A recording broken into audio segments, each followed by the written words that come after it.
Academy के YouTube channel पर आप सभी का स्वागत है। डियर बात करेंगे 27,000 प्राथमिक स्कूलों को बंद करने का आदेश दिया जा रहा है। क्या प्राथमिक स्तर के शिक्षक भर्ती का रास्ता पूरी तरीके से फंस रहा है? पूर्व मुख्यमंत्री ने उत्तर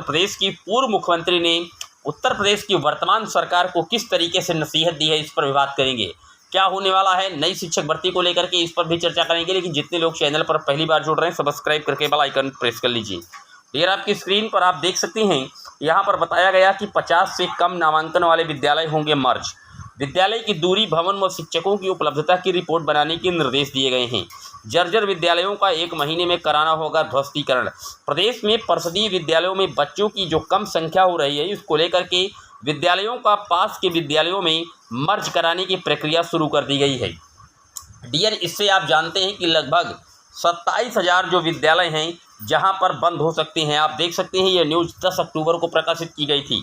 जल्द बंद हो सकते हैं बेसिक के 27,000 स्कूल। डीजी ने बैठक में दिए मर्जर करने के आदेश। देखिए, यहाँ पर जो छात्र संख्या कम है, अगर उसको बढ़ाने का निर्देश दिया जाता तो ये एक उचित काम था। अब आप विद्यालय बंद कर रहे हैं, मर्जर कर रहे हैं, निश्चित तौर पर इससे जो शिक्षक भर्तियों का रास्ता है उन पर रोड़ा लग सकता है। क्या नियम है पूरी तरीके से, और आपको आगे बताते हैं।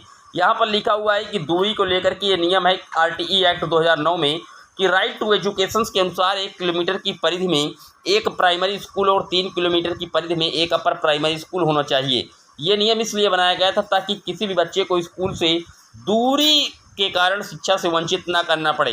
स्कूलों का मर्जर हुआ तो इस नियम का उल्लंघन होना तय है। आप देख सकते हैं, आरटीई एक्ट 2009 का ये सरकार उल्लंघन करने जा रही है। अगर आप इस तरीके से मर्जर करेंगे तो शिक्षक भर्ती का रास्ता पूरी तरीके से फंसेगा और हर 1 किलोमीटर की परिधि में एक प्राथमिक विद्यालय बनाने का निर्णय आरटीई एक्ट 2009 में लिया गया।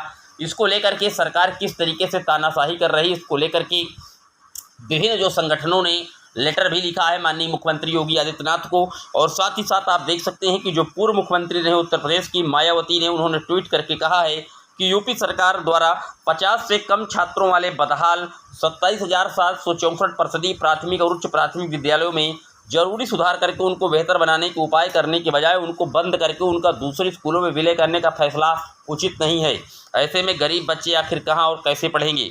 वहीं पर उन्होंने अगला ट्वीट किया कि यूपी व देश के अधिक राज्यों में खासकर प्राइमरी व सेकेंडरी शिक्षा का बहुत ही बुरा हाल है, जिस कारण गरीब परिवार के करोड़ों बच्चों अच्छी शिक्षा तो दूर, सही शिक्षा से भी लगातार वंचित हैं।